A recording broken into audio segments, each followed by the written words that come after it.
හදිසියේ හරි ඔයා පාවිච්චි කරන Gmail account එකේ password එක අමතක වුණොත් මෙන්න මේ password එක ලේසියෙන්ම රීසෙට් කරගන්න නම් මම මේ කියන ඔප්ෂන් දෙක ඔයාගේ Gmail account එකේ on කරලා තියාගන්න ඕනේ.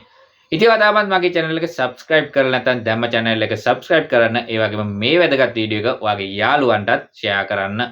ඉතින් ඔයාගේ ෆෝන් එකේ තියෙන Gmail app එක open කරගන්න. ඊට පස්සේ මෙන්න මෙතන තියෙන profile icon එක උඩ touch කරලා manage your Google account කියන option එක touch කරලා open කරගන්න. ඊට පස්සේ පහළට ආපුවම ඔයාලට බලා ගන්න පුළුවන් මෙන්න මෙතන තියෙනවා security and sign in කියලා option එක. ඉතින් මෙන්න මේකට touch කරලා open කරගෙන පහළට එන්න. දැන් ඔයාලට බලා ගන්න පුළුවන් මෙන්න මෙතන තියෙනවා recovery phone කියලා සහ recovery mail කියලා option දෙක. ඉතින් පළවෙනියටම අපි recovery phone number එකක් මෙතෙන්ට add කරගමු. ඉතින් මෙන්න මේ recovery phone කියන එක උඩ touch කරන්න.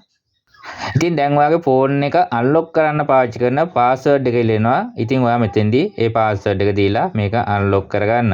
දැන් මෙන්න මෙතන තියෙනවා add recovery phone කියලා ඔප්ෂන් එකක්. මෙන්න මේක උඩ ටච් කරලා මෙතනින් ඔයා ෆෝන් නම්බර් එක ඇඩ් කරන රට තෝරගන්න. ඉතින් ශ්‍රී ලංකන් එකක් ඇඩ් කරන හින්දා මම මෙතනින් ශ්‍රී ලංකා කියලා තෝරගන්නවා. දැන් ඔයා මෙන්න මෙතන ඔයා පාවිච්චි කරන ඔයාගේ වැඩ කරන ෆෝන් නම්බර් එකක් මෙතෙන්ට ඇඩ් කරගන්න බිඳුව නැතුව. ඉතින් ඊට පස්සේ මෙන්න මෙතනින් next කරගන්න. දැන් මෙතනින් save කරන්න. දැන් මෙතනින් වටනවා phone number successfully added කියලා. ඉතින් දැන් ඔයා මෙන්න මෙතනින් back වෙන්න. ඉතින් දැන් ඔයාගේ Gmail address එකට recovery email එකක් add කරගමු. ඉතින් මෙන්න මේක touch කරලා open කරගන්න.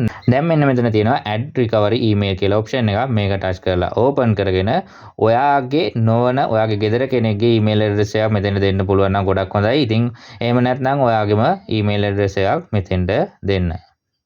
ඊට පස්සේ මෙතනින් save කරගන්න.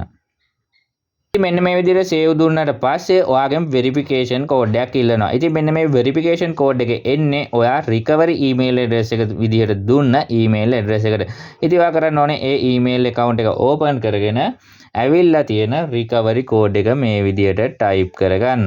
ඊට පස්සේ මෙන්න මෙතනින් verify කියන option එක උඩ touch කරගත්තට පස්සේ මෙතනින් recovery email verified කියලා ඔයාට message එකක් පෙන්නනවා.